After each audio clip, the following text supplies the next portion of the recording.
Hello, everyone, and welcome to the 15th episode of the IDRiM Podcast. Today, this episode is going to be a little bit different, and you'll notice, first of all, there's just myself and my co-host here today, and the reason is we wanted to actually do a special episode looking at the perspective of disaster research and response from a European and Asian perspective. Now, one of the reasons for this is Harris, my co-host, has moved from Kyoto University to Lund University. And first of all, congratulations on your new position, Harris. Thank you, Mark. And also, I felt that we both felt this was actually a good time to look at perspectives, since Harris, you literally have just been dumped into a completely new world of disaster research now coming into Europe. And I would also like to highlight, when I'm talking about European perspective, when I talk about stuff, this is very much a UK perspective and what I've seen. So and UK and European is subtly different, but hopefully there'll be some common themes that come out with this. Yeah, it's basically more about on how we can actually discuss what's the difference between what I'm used to do or what the research coming of the Asians, which many of them actually focusing on the hazard part, and then what we are gonna do with that hazard, and then moving on to the European. That's very different perspective on that. That since the natural hazard is comparatively lower compared to the Asian counterparts, it's because there's many sayings that the natural disaster is actually the Asians' problem, not the entire world, right? And many of the statistics has been pointing out that many of the casualties and consequences of the natural disasters actually occurring in Asia compared to other part of the world. So I think it will be very fun for these episodes. And if I may put the disclaimer that this is both of our perspective, perhaps what we spill out here contains some wrongs or wrong facts or fallacies.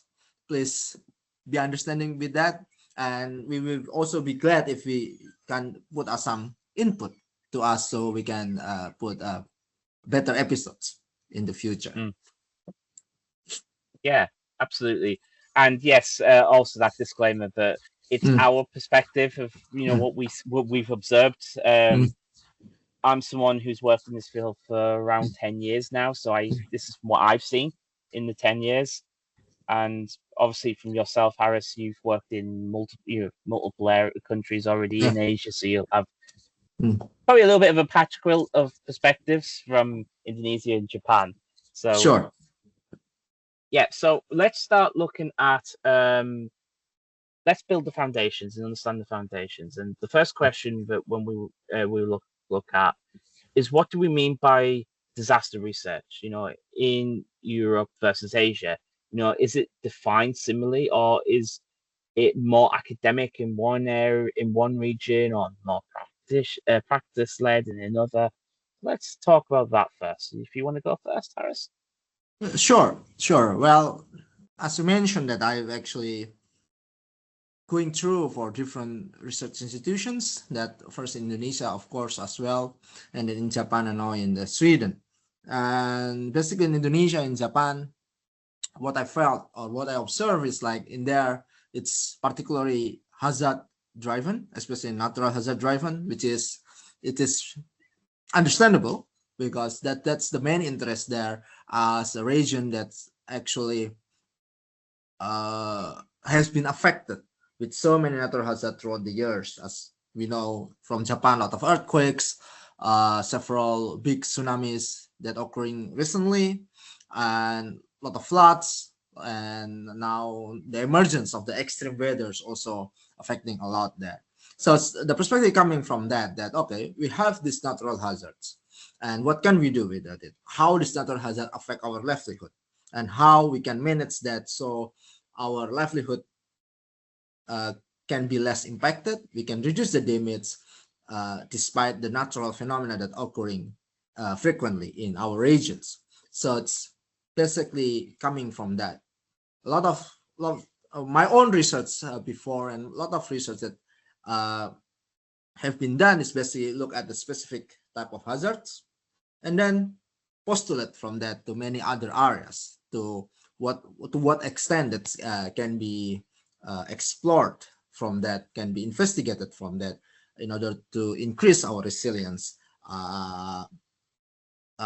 if similar event happens in the future. So the focus is like what we have today, then the phenomena, and we know that it will be returned again in the future. We will repeat it again, and what should we do in the time in between? How vulnerable we are, how to increase our resilience, how to prepare for the impact, something like that. Meanwhile, when coming to the Europes, here, especially in Sweden, on the Nordic area, it's basically it's the area that less likely to be impacted by natural hazards. Most likely it's flooding or storms, a lot of ice storms here.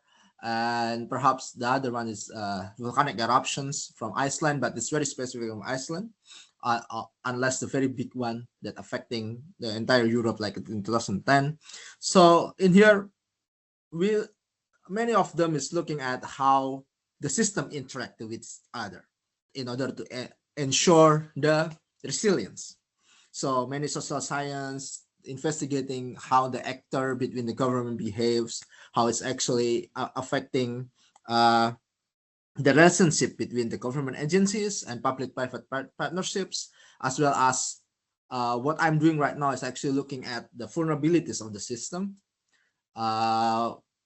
focusing on all type of hazards. The hazard type is not really defined first, but focusing on what the system that we have as the emergence of the systemic risk and the vulnerabilities. And what I'm doing now, it's more about the systemic vulnerability, systemic resilience instead of the risk, despite of the hazard. So I'm coming from, I'm doing some mentality shift here from looking at, okay, we have this kind of hazard, we understand that we have this phenomena, towards of, okay, we have this system. Okay, what kind of we don't care about the hazards, but how we can ensure the system is actually work accordingly regardless of the hazards. And the second thing that I've also want to emphasize here, that as the current progress, especially in the last 5 years, 10 to 5 years, that here in Europe and Nordic area more focusing on preparing on the what they call as antagonistic threats, where the invasions of the coming from the Eastern Europe coming to the Central and Western Europe.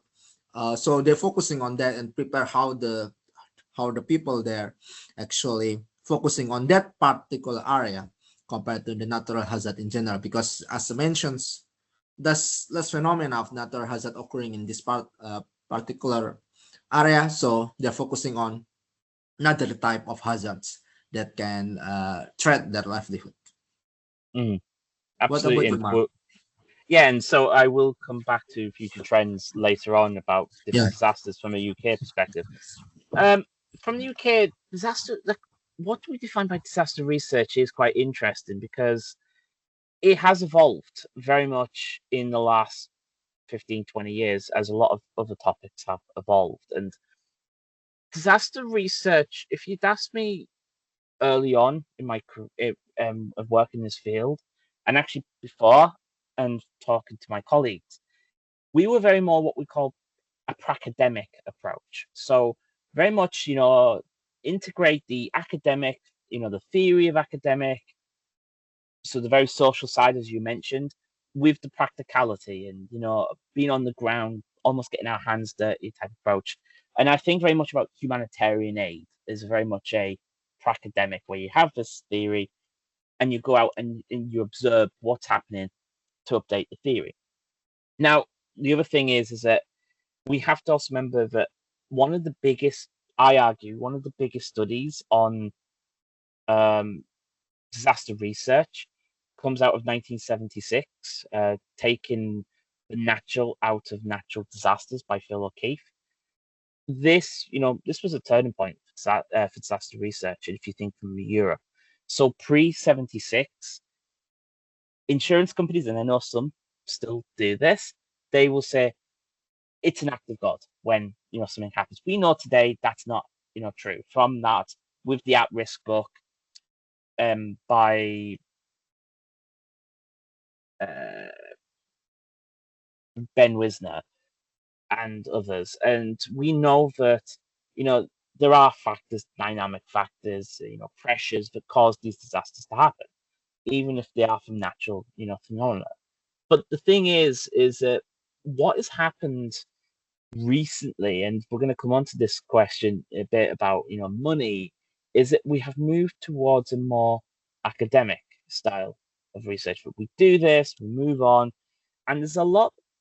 Sadly, there is less interaction with the the academic, and we've lost a bit of this. Now, I know some people will probably argue, saying, "No, hang on, I do this." Yeah, and there are a lot of still those who are academics in this field, but we have lost a bit of that art, I feel, and it is a bit of a shame. Now, also coming from the UK, we don't actually research the UK a lot. We have this habit in the UK of researching outside of our jurisdiction. So we would, because of, as you mentioned, the low risk of disasters in the UK. So from the UK perspective, more historically for us, it's been floods predominantly. Zoonotic diseases has ravaged the UK probably a little bit more than Europe has had. And I think of foot and mouth of 2001 in particular, and the aftermath of that, which I will probably come on to talking about a little bit later. So that has really shaped, and I also, just to highlight as we're recording this, there is another outbreak of foot and mouth at this time in Europe, where you're based, a little bit south of where you're based, Harris. So that's an interesting, potential case study to look at. But yeah, we have very much moved towards a academic style, and this is probably not coincidental that actually more research has been done in the last 15, 20 years. So if we look at historical research, yes, we had Bradfield in the UK. We used to do academic research on this, but a lot of the main research, especially courses, that were teaching disasters pre-2000, were by a university called Cranfield University, which is a military university. So there was that element of more military. So if it's military, it's got to have, by design, it's going to be more practical. Where in more recent years, we've got universities like Cambridge, Durham, Newcastle. Well, maybe not this, Northumbria. You've got Manchester. You've got many other academic universities. So there's been this transition to more academic, which is it's great because it does develop theory. But the next question is, how does that theory relate to practice? And I think that, and I know that I'm probably going to be crucified by some people by saying that, but is that theory being put into practice is a bigger question. And that's why I'm talking about disaster research. Is in an ideal world, from my perspective, it should be both. It should be a two-way street, because theories always do, as with any scientific theory, it always do get evolved through time as we understand better, and things will change, especially from a social side. I mean, social patterns change all the time, so therefore you can't, have this homogenous theory. It has to be flexible, and I feel that we need to make sure that that is in place. And if we think of also UK research, as I mentioned, we do very little in the UK. We typically in the UK will focus on places like Nepal. We'll focus on Africa. Those who are much more at risk. But when I sit here and I have had this conversation with people, but doesn't that open us up to more vulnerability down the line if we're not researching about our home countries? Because with climate change, and as I said, we are going to talk about future trends. Climate change is changing the weather. So literally, as we're recording this, I have seen about 20 minutes, half an hour of rain in the last month. which coming from a country that is notorious for rainfall is a bit, concerning. I've seen a few wildfires, maybe started deliberately, but the thing is that these wouldn't actually take hold. But the ground where I am is so dry right now, and what risk does that pose? Yeah, wildfires. That's a huge risk for us. And have we talked a lot about and researched a lot about it? We probably have done a bit, but not as much as we could have done. So I feel that in the UK we do need to also make sure that from a UK perspective, but also this is a more general European perspective, is not forget where we're based, because we have our own threats that are increasing, and we need to make sure that these threats are addressed. Sure. So let's move on. Mhm. Then, as we know that we have very different perspective of doing this research, how do we do research, basically in UK and Europe and Japan, as like who funds our research? As I know from Japan, it's basically a lot of perhaps also already mentioned by in the episodes of Hirokazu Tatano earlier, that a lot of funds that actually prepared by the governments, as it's a mean of the competitive grants that encourage people to actually to apply and like to think about the research of disasters, usually after the disaster or before the disaster, so they can actually do their research. Indonesia as well, but although the number of the funds is not bigger, it's not as big as Japan, but there are some competitive grant that people can apply to actually doing a disaster research there. In what I observe in Sweden also as well, but they actually have some extra fund, especially in including to prepare a very specific type of threats, as my institution right now have. They actually put on, usually in Sweden they put it as centers where people put up new centers researching specific issues. And also, as you know, that a lot of money has been circulating in both of their own respective countries in the EU, and the EU collective funds as well, also disseminated a lot of funds disseminated to all the universities and public institutions to do disaster research in European Union. But this kind of collective funds we don't ever seen actually in Japan, because like most of the fund is in either coming from Japan or the collaborative research from Japanese university with European university, for example, or American university, when they can apply to their respective country. And therefore, Southeast Asia, the availability of the funds also more limited, because it's either coming from their own government. There's no collective fund in Southeast Asia, although we have the Southeast Asians federations there, but not as tightly coupled as EU. Well, but UK, I think UK have access to EU as well, right? Before Brexit, I mean. So yes, so in the UK, it's quite an interesting story, and this comes back to the academic story. And historically in the UK, what has happened is that funding it's been a bit of a mix. It used to be charity funding, so we would get commissioned by charities to do research, which is great, but also we would get these bigger governmental grants. Now, as you mentioned before Brexit, the UK would get money from the European Research Fund, as well as our own government would fund research from us.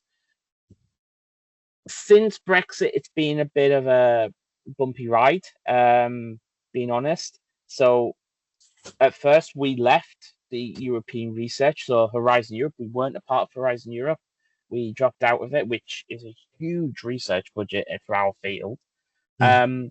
We have rejoined that again back in 23 or 24. We rejoined, but obviously it's put us at a competitive disadvantage in terms of research, because we haven't been able, we've missed that 2 to 3 year period where money was being allocated and we obviously couldn't get a fair share. We were promised a like for like when we left the European Union. Whether that happened, it is up for debate, and this is not a platform that I'm going to debate this on. But also where research money does come from historically in disasters is the UK Foreign Office, in particular our foreign aid budget. So the UK foreign aid budget, a proportion, a fairly relatively, sizable proportion of the foreign aid budget was used for disaster research in particular with humanitarian, building back better, building resilience in these countries. And that's one of the other drivers of why we, do a lot. We've done historical more research outside the UK because that's where the funding is geared towards. Now, what has happened is that the UK foreign aid budget is being a bit like US aid at the minute. It's getting cut, and it has been cut and cut and being cut. So in the UK, it used to be 0.7% of GDP. Then has gone down to, GNI, so it's a little bit different. Then it's got, at the minute, it's 0.5%. By 2027, to offset the increased spending of increased defense spending, from, issues as you've mentioned already, it's getting cut to 0.3%.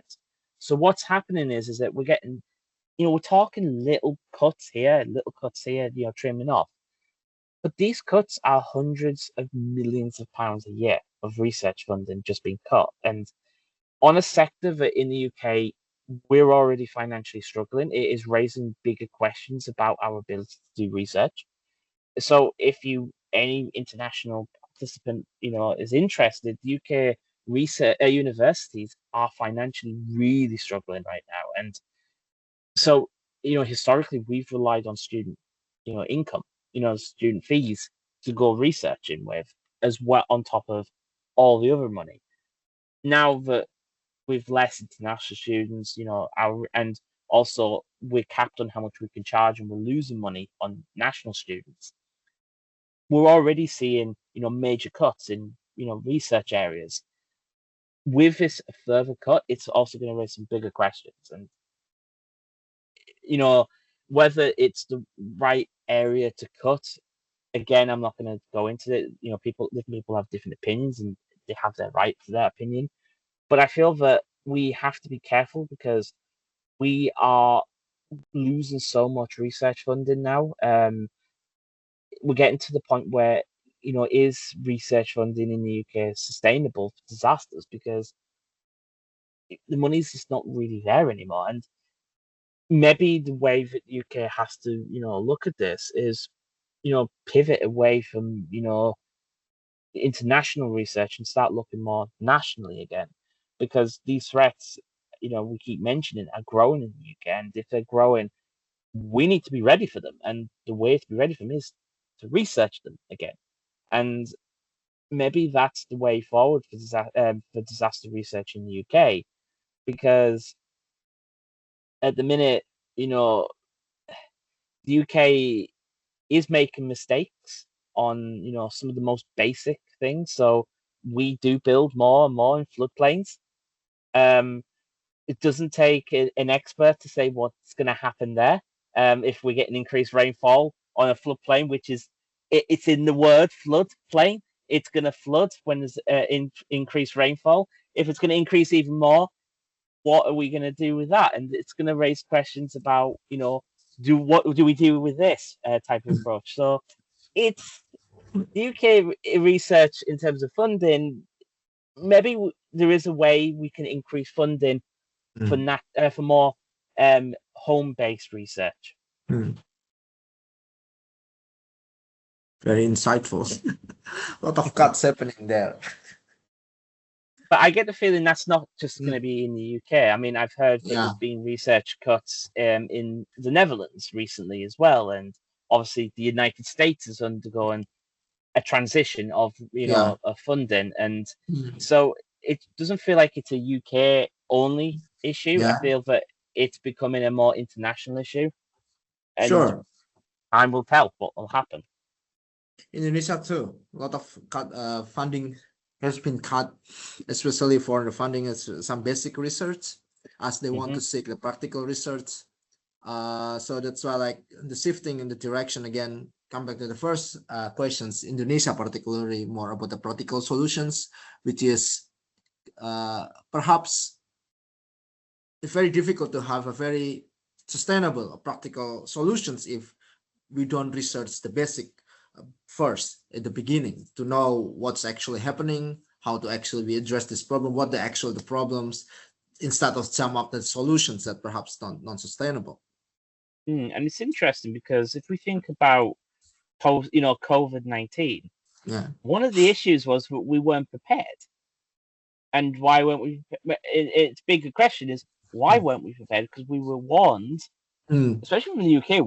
We did an exercise on an infectious influenza, and it wasn't put into practice, and we didn't learn lessons. So sometimes the research is there and the funding's done, Mm. but it doesn't translate into practicality. And also, it's quite interesting is Mm. we're talking now, 5 years on from COVID-19, the first year of COVID-19, and there was this huge increase of research Mm. on all different elements of COVID-19, not just from the Yeah. vaccine or the virus itself, but from the social side. And suddenly, there's like that importance of reacting to the funding rather than, well, how do we prepare so that we don't have to react so much? Mm. I mean, if we take South Korea, Yeah. South Korea learned from the SARS epidemic of Yeah. 2003, and they knew.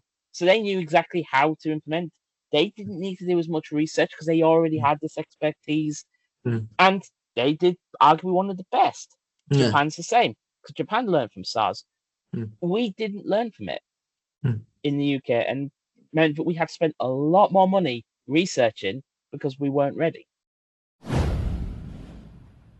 And that's also emphasizing on the what has been IDRiM bringing up on the several years, that we need more implementation science, where we do have so many basic research. We already have some researchers actually take a look on the practicality that, and now it's time to practice it directly, and how it goes, and how it's actually also bringing up more resilience in part of many different threats that we have in our daily life. Absolutely. Yeah. So As- yeah, just looking at thinking about it now. So let's move on. yeah. How are disasters categorized or prioritized in different areas across the regions? So we've mentioned already. You mentioned that in Japan, it's more of the earthquakes, the Yeah. volcanoes. In Europe, it's more about floods, in Mm. particular, as you mentioned in Sweden. So how do they categorize and prioritize disasters in Asia? Well, in Asia, it's either hydrometeorological disasters, which is like combining the extreme events, the typhoon, the cyclones, all the strong winds and the storms and the floods, particularly. And the other thing is like more on the geological, so about the earthquakes, the volcanic eruptions, on all those landslide, all those things. Although put more emphasis on the hydrometeorological because it's more common there. Mm. So it's basically these two categorization is occurring. That there also other third body of research who are looking at the interactions between all those disasters and the people affected from such disaster, looking at the more social sciences on the lesson learned, how the narrative has been conducted in all those disasters. But still, they're still driven by the hazards, either from the hydrometeorological disasters or the more geological part. That's what I've observed in either Japan or Indonesia. So it's basically like, okay, we have this and it's affecting people. Either we put out the more structural mitigations or non-structural mitigations, and The non-structural mitigation, of course, also looking at how it's affecting people, how the people can actually learn from that event, how people can actually build up the resilience by themselves, and more the structure, how we can actually put a more building codes and a more early warning system for the floods that happens, more on the satellites, things like that. Meanwhile, from the European perspective, especially in Nordic areas, uh, they category hazard as one. This is just hazard. They're focusing on that. Okay, this is what we have. This we will affecting us. That's actually again destabilize the system. We have this system, the how it's interacting to each other, and like how we can actually threatening us. So more on type of that, like how they put now for more the protections become resilience, how they become the system become resilience, regardless of the hazard that they have, which is it's I think because like since the number of hazard it's more less likely to happen than the one in Asia. That's why they don't put many categorization of that. And also like for example now after the climate change, because the climate change, one of the direct effect of the climate change is like the increased intensity and frequency of the hydrometeorological hazards. So that's why a lot of research has been done in Asia towards that. Meanwhile, in Europe, they have tried to focusing on given the rising climates and the rising temperatures, how they can how the system can still work, focusing on how they can secure the food supply, how they like the some some research on emphasizing on research how the food can be resilient there, so the food productions can still be attained by the people, so the people life will not be affected so much, and how they can still secure the flow of the goods from any other parts to maintain the system. So it's more like about the reliability and safety engineering. So instead of looking at the extreme event, although some small part also looking at the same event, but the categorizations is look at, oh, okay, this is hazard, this is the threat, but we're focusing on how the system's not vulnerable anymore. Which is like again a different perspective on how to categorize the hazard itself. Yeah, and then from the UK, it's Yeah. we obviously the main category of disasters for the UK is meteorological. It's not geophysical. Mm. We do occasionally get earthquakes, but nothing on this magnitude of the size Mm. of what we get in Asia. I mean, I know from across Europe it's a little bit different depending upon which region you're based in. So if you're talking about Greece or Italy, or even Iceland, it's very geophysical are the main Mm. ones. Meteorological is increasingly becoming an issue. Yeah. Size and magnitudes and frequencies of these meteorological incidences are becoming, of scale. I mean, just look at our second podcast of Ireland and Storm Eowyn. They're talking about record breaking and the scale of disruption. Weeks before some people got their electricity back, and that's not just that type of hazard which has turned into a disaster is not just the actual event, it's also the knock-on effect financially as well. And one of the other things that the UK has had to deal with, and we've not talked about this because some people have not historically called it a disaster, but obviously more modern research does, is terrorism. The UK, we think that the UK is a pretty stable country, and it is a pretty stable country, but the UK has got a pretty long history of terrorism. So, running back since the 1970s. So, in the UK, from the 1970s to the 1990s, we had a huge campaign of terrorism, particularly in Northern Ireland from the IRA, but also on the mainland as well. And terrorism in more recent years has started to make a theme, returned again.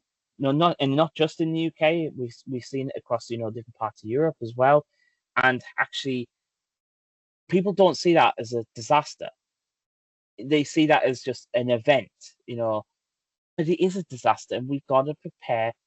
And we've got to prepare for this. And actually, in the UK, we have prepared for this in some respects. So as a part of my research is, I haven't talked a lot about my research, in past podcasts. My research is very much about, climate, education. So I get to spend, a sizable amount of time in schools. And one of the things that I've learned, which is hugely different to when I was at school only, 10, 15 years ago, well, more 15 than 10 now, but is the practices that kids have to learn in the event of an incident, a threat against the school. So nowadays, students have to learn the duck and cover approach. Schools going into lockdown. We never did that. That was not, even though there was, all right, it was a reduced threat, that wasn't there. There's an increase. So we have learned, in these events, these disaster events, that we have to, protect, students. I think that I don't know exactly when that came out, that approach, because that was not a thing. Even back in when I left college, sixth form college, or which is like the last years of, when you turn 18, back in 2011, that was not a thing. And I feel that the increased threats, that have happened in recent years, has meant that schools have had to put this in as a resilience approach, because and also actually getting into schools today is a lot harder. So, this is a story from where I live. When I went to primary school, literally it was 4 planks of wood. Literally, you could climb over. Anyone could climb over and get into the school grounds. Literally, it was no bigger than your waist, basically. You could climb over, get into the school grounds. Today, it's not a million miles off a barbed wire fence. And you have to go through 3 gates to get into the school, and rightly so. And that we've learned from that, because we've seen what's happened in America. We've seen the increased threat of incidences.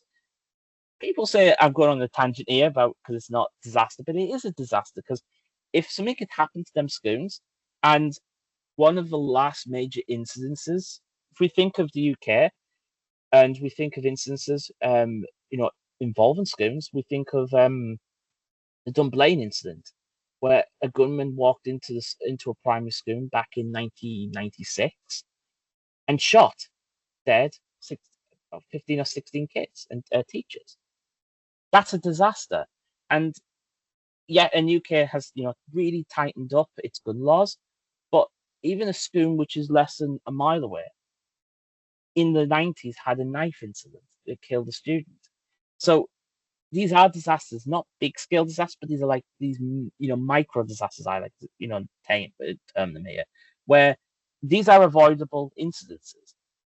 Now, also in the UK as well, the UK arguably had, we've had COVID-19. The UK was the worst, and we never prepared for it as well as we could have. But there's one other disaster that a lot of people don't term as a disaster, but it really was a disaster and really hit the UK hard. It's financial disasters. And I know that in Indonesia in the late 90s, you had a huge financial disaster. And in the UK to that post 2008, we haven't recovered. If you look at it, we haven't recovered from that yet.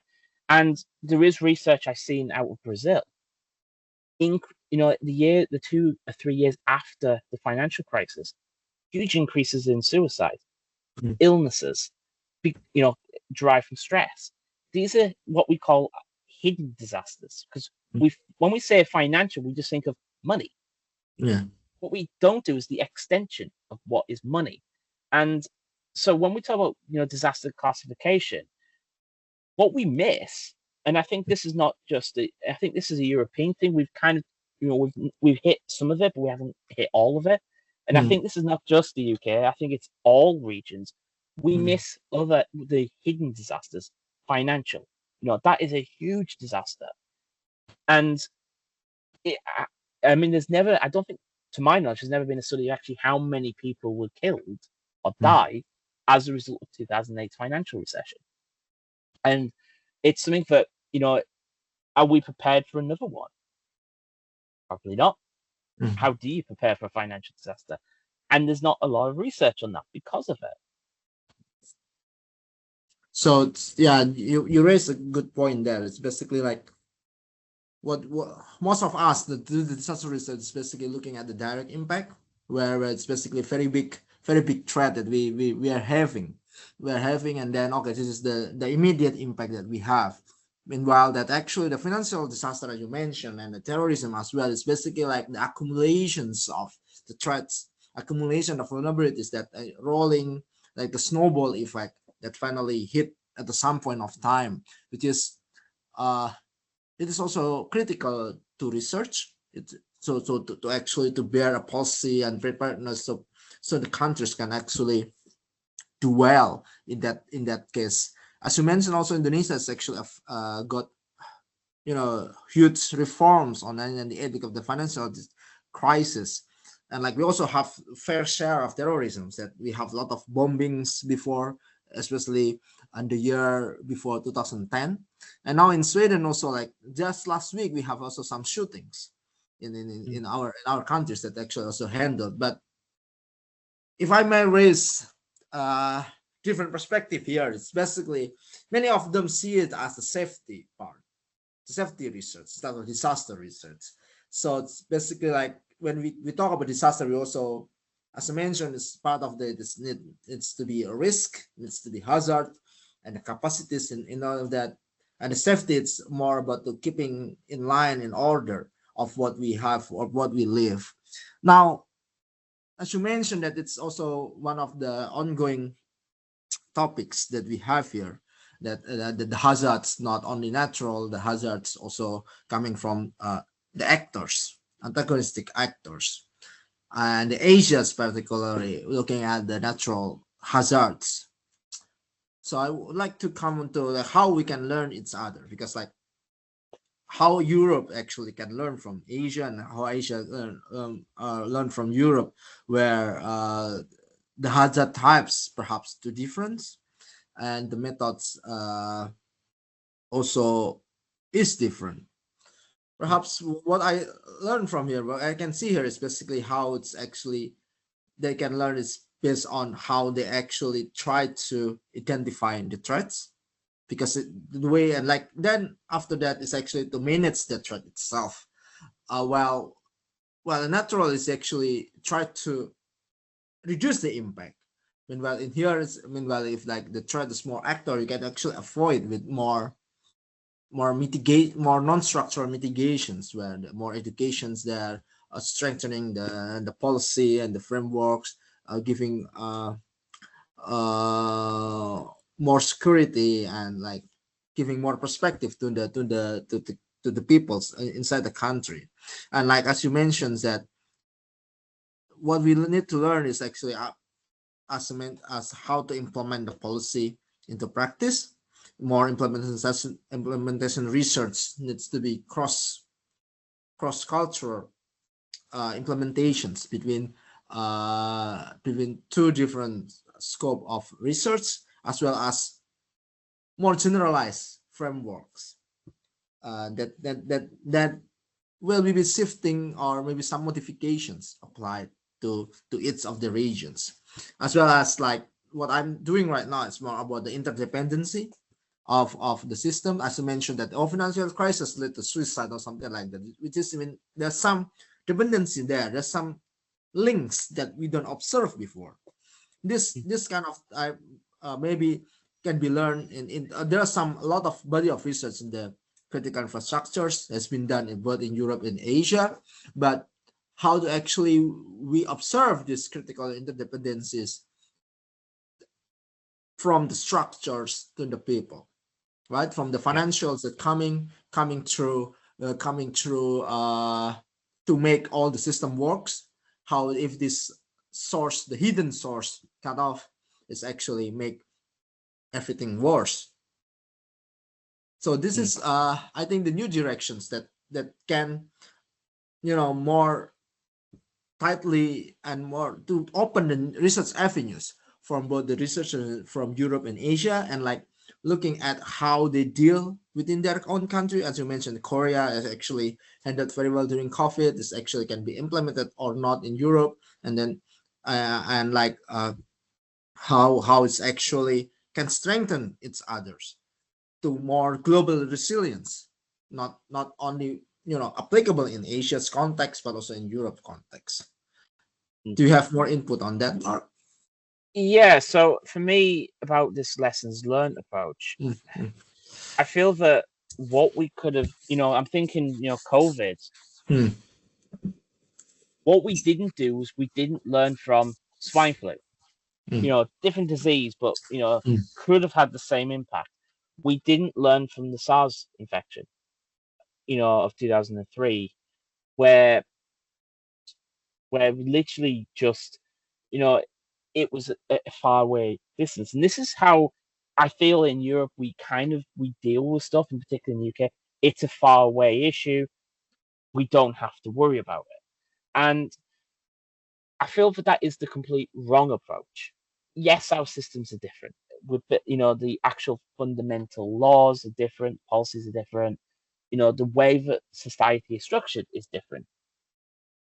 And we see this. And I'll tell you the biggest thing where we see where sometimes they don't translate as well as we would hope, and that is face masks. In Japan, as we both know, face masks in flu season are pretty widespread. It's a courtesy thing. It's to stop, if you've got something, it's to stop you from spreading it on to other people. And in the UK, and we've definitely seen it in the United States, there's this movement who said, it doesn't do anything. Why are we doing this? It's against our civil liberties. Yes.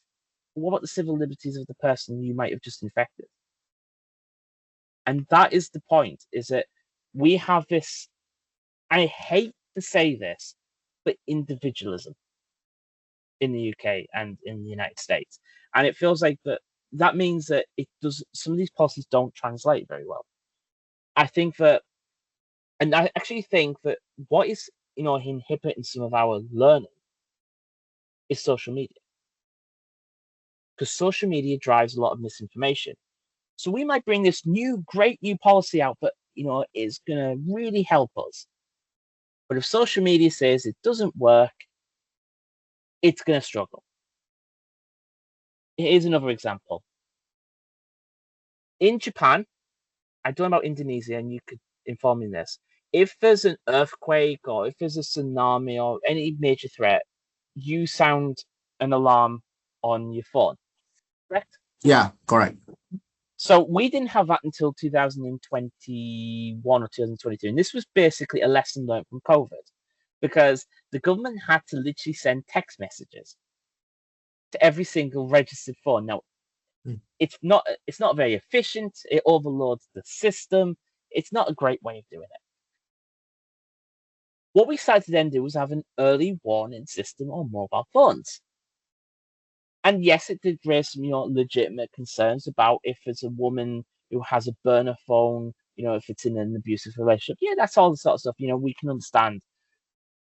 But then you start looking at social media and you start to see, oh, it's a government ploy, it's this, it's that. It's about control, government control of us. It's not. It's about warning that there's a risk coming. Prepare. We've used it a few times in recent years. Last time it was used was back in February with Storm Eowyn. And these were for areas that were what we class as red zones, where the threat of the damage, is going to be huge, it's going to be significant. And it arguably has saved lives. But it still is letting people raise questions. Why are we doing this? Why are we scaring people? Well, we're not scaring people. We're just trying to warn people. And I mean, the question is, why do we feel that we don't need to use it when it's proven to work in Japan?